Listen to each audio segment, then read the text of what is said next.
Well, all right. Welcome to My White Noise. I'm your host, Gerald White, and this is our debut show. I'm excited this morning to have as our first live guest on the show my good friend, Dr. Melva Thompson-Robinson. Welcome, Doc. Thank you. Good morning. How are you? I am wonderfully well, groovy even. How are things in Vegas this morning? Good, good. Sun's shining, and yeah, we're getting it started this morning. Awesome. Well, thank you for being a part of the show. Why don't you go ahead and introduce yourself? Tell us a little bit about your profession and a lot about how it impacts your family life. So, I am a full professor at UNLV. I've been at UNLV for 19 years now, and for the first what 17 and a half years, I was in the School of Public Health, what eventually became the School of Public Health. I am now in the School of Nursing as advisor to the Dean on equity, inclusion, and justice. Um, I am also editor of the Journal of Health Disparities Research and so on and so on and so on. As academics, we can go on and on and on. Um, as far as my family life, well, I shouldn't say first and foremost, but one of the things is I am happily divorced. Um, Mm. I have three children. Christopher is the oldest, Dorian is the middle child, and Lauren is the youngest. So, yeah, Well, that's, all three are smart, athletic, and very creative. So, how have you been able to navigate that with the three different personalities, three different types of sports, and the age difference as well? So, as far as like age, so let me just start first and foremost age differences. So Christopher will actually be 35 in June. Hmm. Dorian is 24, and then Lauren is 19. And so because they were also separate in ages, they were all almost like only children, you know. Gotcha, gotcha. And so, I kind of treated them as such and, really kind of encouraged them to, figure out a little bit and find their passions and what they wanted to do. Um, I did have to set the stage up front in terms of like when you got boys and stuff, like no fighting, no punching, because along with the differences in age comes differences in size. And Right, right, so like I don't have time, energy to go sit in the emergency room with someone with a broken arm because their brother did whatever. right. And so they were pretty good with that. I think Lauren was, because she was the baby and she's a girl, um she was a little wild. There were times she like whacked Dorian upside the head with a Game Boy, or she would just like both hands in his head and just grab his hair. So we've had little things like that over the years and stuff like Gotcha, that, but gotcha. yeah. Well, listen, how did this whole athletic thing spawn? Is that your lineage? Is that dad's? Like, where does that come from? Because Chris played football, but he's MMA, correct? He's an MMA Mhm. fighter. Of Mhm. course, Dorian, quarterback with the Cleveland Browns now, UCLA record breaker there. And then Lauren, in her own right, was an amazing flag football player, and she's quite the talented photographer. Right, right. Um, so yeah, so both myself and their dad played sports in high school, and I think their dad, well, Chris and I mean not Chris, Dorian and Lauren's dad played sports in high school and actually went to the University of Maryland on a football scholarship briefly. And but like you need the kids got to do something, Hmm. they got to be out doing something. And so we put the kids in, well, Chris and Lauren played soccer initially, Dorian played basketball initially, and then somebody was like, after school, was like, he needs to play football, like he's got an arm and stuff. And so he then moved into, he played like one season of youth basketball and then moved into football. My kids never really played baseball or softball or anything like that. Um, Once Lauren got to middle school, she stopped playing soccer and really started playing basketball. Hmm. But then when she got to high school, she was like, I'm done. And Just I done was with that. like, okay. But Dorian and Lauren went to Bishop Gorman High School here in Las Vegas. And so one of the things that they have to do is take PE, 2 years of PE. If you don't take 2 years of PE, you have to play a sport for 2 seasons. So I was like, okay, well, if you're not going to play basketball, you haven't enrolled in PE as a freshman and then as a sophomore. I was like, you're either going to have to play a sport or you're going to have to play, or you're going to have to enroll in PE. And nobody wants to be a senior sitting up in PE with a freshman.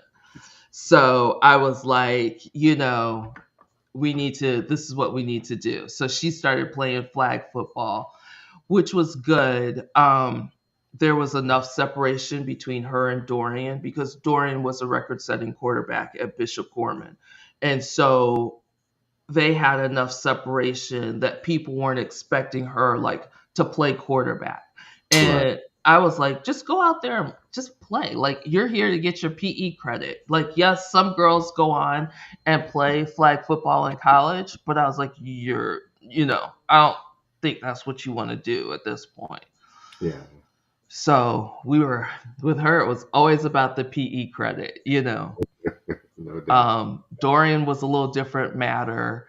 Chris actually went to school in North Dakota for a year and played football up there. Hmm. But, academically, it wasn't for him. So I was like, come on back home. There you go. There you go. Hmm. Well, that's pretty cool. So this time of year, you're always experiencing something a little bit different. So um, it always happens to be, during this time of year. Hmm. Um, and if I recall correctly, it's been 7 years ago during this time of year that you happened to be up in Michigan.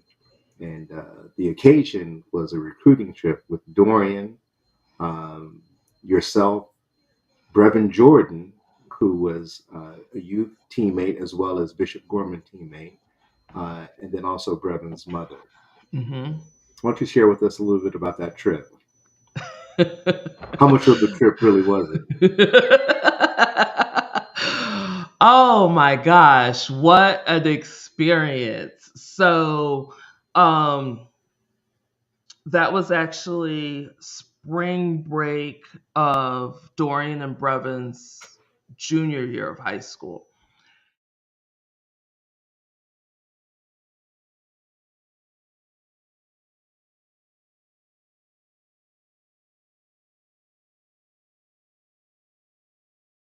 Because we were all going to go to Miami for a visit. We sat down at Christmas and we were like, okay, we're gonna go to Miami first, and then we'll go to Miami, and then we'll go to UCLA. I mean, not UCLA. Sorry, Michigan. And we the Jordans had a relationship with Miami, so they informed the coaches that we were coming down, and the coaches came back and said, and I don't know if people realize this is what happens with quarterbacks, but they were like, "Hey, we have a 2018 QB commit. Like you guys can come down. We'd love to have you, but we're not taking another quarterback." And so it was like, okay, we're not going on that trip. At least we're not going there. We will meet you all in Ann Arbor. And so we opted to go to UNC Chapel Hill and the University of South Carolina. Hmm. So, and I was about Dorian making an informed decision. So we all get to Ann Arbor or we get to Detroit, where you fly in and stuff. And of course, we're from Vegas. We're used to sunshine over 300 days a year. And like the first thing out of all of our mouths is, where's the sun? Which was probably not the best thing for me to say looking back on it because, yeah. But we went to Ann Arbor. Um, we flew in like one day. The next day, we went to Schembechler Hall, which is the football facility at Michigan, where probably should say I'm also an alum. Go And Blue. and we walk in, you go to the front desk, you're like, hey, we're, Dorian Thompson-Robinson, Brevin Jordan from Las Vegas. We're here for our unofficial visit. And they have, like a little museum. So they've got their footballs for all their victories and stuff like that, other trophies and stuff like that around. So we're just looking around. And I swear to God, it was like they rung a cowbell. Like I turned back around and like all of these coaches are like coming out of the woodwork, Jim Harbaugh, everything like that. I'm like, what the hell is going on? Like, are you serious? like, like, like I knew they were like top recruits, and like you have to put into context too. Like with Dorian, he had not started a varsity football game at that point. At that point, that's right. So he had like over 25 offers from Division One's programs and never started a varsity game at that point. So it was interesting. They take you around the facility. It was really interesting. We met with the strength and conditioning coach at the time, and I don't remember him, but he was an African American male, and he graduated from Navy. Hmm. And graduated from Navy about the same time that one of my cousins graduated from Navy. But he talked about how his family, um, when he graduated, they were just overwhelmed with, you know, being there, like as African Americans, being in places we didn't think and know we could go, you know. Right, right. And so, which was very touching for me because, actually, I've had two cousins graduate from Navy, father and son. And the father, when he went to test for Navy back in the day in Jim Crow, South Carolina, he shows up to the University of South Carolina to take his test. They didn't realize, segregated South, that he was black. So rather than him take the test with the white men, he had to take it almost like separate, almost in like a closet and stuff. And so, it really kind of, touched me and stuff like that. I can imagine. Um, Yes. but, we had a good time visiting. I will never, like people don't understand like the kinds of experiences I've had. And so like obviously, at some point they move you into position groups and stuff like that. So we're in with the quarterback coach at the time, and Norv Turner is sitting there. Jim Harbaugh is sitting there. And then we're talking about plays, and I'm just sitting there listening. They're like, "Oh, well, if you want to go sit somewhere," I'm like, "No, I got an A in my theory of football class. I can sit here and listen. I understand some of this a little bit, and I can always learn a little bit more." Probably So, teacher classes too. so we, just sitting there and things like that, and we ended up, like we didn't go on the campus tour because we'd already been on the campus tour. We'd visited the year before, so and plus I had gone to U of M, so I didn't really need a tour. And we, met with coaches, had lunch with them, everything like that. And I want to say like the next day was like the spring game. So after we get done at the football facility, we go up onto campus to Buffalo Wild Wings, thinking we are just, two families going to Buffalo Wild Wings to get dinner, like, not paying attention. And like as we walk in, like people are like and looking at Brevin and Just Dorian, wide-eyed, huh? right? And like we're all like, what the hell is going like what's going on? Why are these people looking at us? And this we walked past the table and this little boy said to his dad, "Dad, who's that?" And the dad said, "Oh, that's Dorian Thompson-Robinson. He will be the next great quarterback here at the University of Michigan."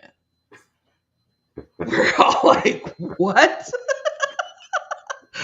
I mean, like, we're just going for dinner. Like, we're not, Right, any of right. that. So, but that should have been a forewarning for us.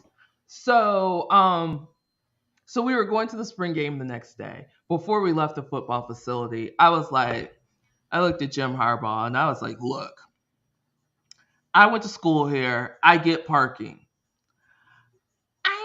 Where do we park? Like, I'm not trying to be, up at Pioneer High School or on the golf course way back down by Briarwood Mall. Like, I need to be right there.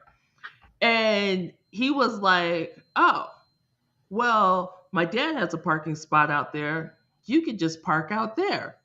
I was like, really? He was like, yeah. I was like, bet. Like, say Bet. less. Say less. I'm there, right? So it took us a minute, but we sure did. We parked there. And I don't think it was when we